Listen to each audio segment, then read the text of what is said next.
आज़ादी बचाओ news channel में सभी दर्शकों का स्वागत है। सोलापुर श्री सिद्धेश्वर महाराज की 900 सालों से चली आ रही यात्रा आज रविवार 14 जनवरी 2024 की सुबह 9 बजे नंदी ध्वज लिए शहर में निकलकर 12 बजे के आसपास मंदिर परिसर में पहुंचकर योगदंड के साथ कुमार कन्या का विवाह सोड़ा संपन्न हुआ, जहां कई भक्त बाराबंदी वेशभूषण पहने नंदी ध्वज लिए आते हैं। इस क्षण को देखने के लिए महाराष्ट्र, आंध्र प्रदेश, कर्नाटक, तेलंगाना समेत कई राज्यों के भक्त यहां आते हैं।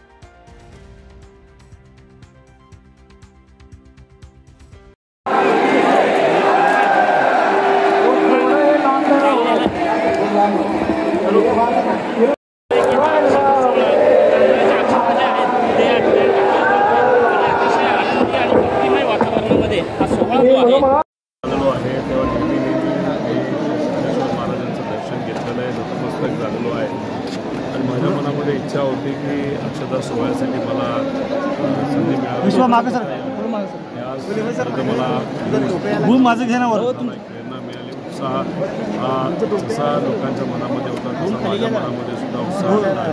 तुम्ही जर बघितलं तर लाखो लोक इथं आलेली आहेत, शिस्त सर्व लोकांनी पाळतात। सुंदर असा अक्षता सोहळा आपल्या सर्वांना बघायला मिळाला। यंदाचं वर्ष हे राजकीय वर्ष म्हणून ओळखलं जातं, काय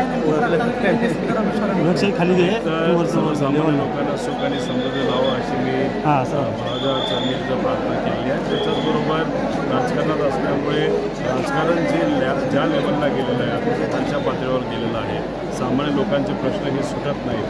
परत एकदा ते त्याच लेवलला जावं, सामान्य लोकांचे प्रश्न सुटावेत आणि जे काही बेताल वक्तव्य काही लोक करत आहेत तसं न करता मुद्द्यावर लोक बोलली पाहिजेत, मुद्द्यावर नेते बोलले पाहिजेत आणि सामान्य लोकांसमोर असणाऱ्या अडचणी ह्या सुटल्या पाहिजेत अशी प्रार्थना मी सिद्धेश्वर महाराजांसमोर केलेली आहे। पारंपरिक बाराबंदीच्या वेशभूषेत आपण सहभागी झालेले आहेत, काय भावना आहे? परंपरा जपणं ही आपल्या सगळ्यांची जबाबदारी आहे। विचार तेच ठेवणं महत्त्वाचं आहे। विचार बदलून चालत नाही, परंपरा मोडून चालत नाही आणि तीच परंपरा इथं मी सुद्धा राखण्याचा प्रयत्न केलेला आहे। अशा लाखो लोकांनी ते राखण्याचा प्रयत्न केलेला आहे। त्यामुळे विचार महत्त्वाचे असतात, हे कुठंतरी आज इथं आपल्या सर्वांना बघायला मिळतं। दादा, खरं तर सामान्य नागरिकांच्या हितानं देखील महत्त्वाचं आहे, नेमकं नागरिकांना देखील काय आव्हान करायला? मी आव्हान एवढंच करेल, आपल्यासाठी काय महत्त्वाचं आहे, हाताला काम, पोटाला अन्न हे जास्त महत्त्वाचं आहे। काही लोक वेगळ्या पद्धतीचं राजकारण करतील, समाजामध्ये ते निर्माण करण्याचा प्रयत्न करतील। धर्म, अध्यात्म हे आपल्या सर्वांसाठी व्यक्तिगत गोष्ट आहे, त्याचा आदर हा आपल्या सर्वांना आहेच, पण त्याचं राजकारण करून जर कुणी काही प्रमाणात आपलं बहुमूल्य मत मागत असेल तर आपल्याला काय महत्त्वाचं आहे, आपल्या जीवनाला, आपल्या कुटुंबाला काय महत्त्वाचं आहे हे लोकांनी मनामध्ये ठेवून मतदान करावं आणि योग्य अशा व्यक्तीला आणि विचाराला निवडून द्यावं अशी मी विनंती सर्वसामान्य लोकांना करतो। दादा, तुम्ही खरं तर इथं या सिद्धरामेश्वरांच्या विवाह सोहळ्याला उपस्थित आहात। तुमचे जे विरोधक आहेत, ज्यांना तुम्ही पराभव केला, ते माजी आमदार राम शिंदे हे लावणीच्या किंवा एका डान्सच्या कार्यक्रमात सामील होत आहेत। कसं पाहताय, काय नक्की फरक आहे? त्यांची विचारसरणी आहे, ही आमची विचारसरणी आहे।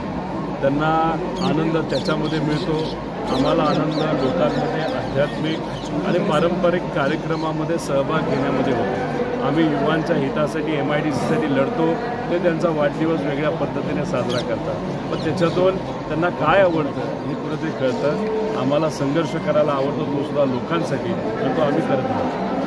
कुठेतरी आपण ट्रेंड बदलला आहे का त्या मतदारसंघामध्ये? जे लावणी आणि या सगळ्या ह्याच्याकडे होते ते आता कुठेतरी रोजगाराच्या दृष्टीने आपण तिथे ट्रेंड बदलला आहे का युवकांचा? हाताला काम, पोटाला अन्न हे जास्त महत्त्वाचं आहे। माझ्या मतदारसंघाचा विषय तो नसून अख्ख्या महाराष्ट्राचा आहे आणि त्याच्यावरच खऱ्या अर्थाने काम करण्याची जरूरत आहे।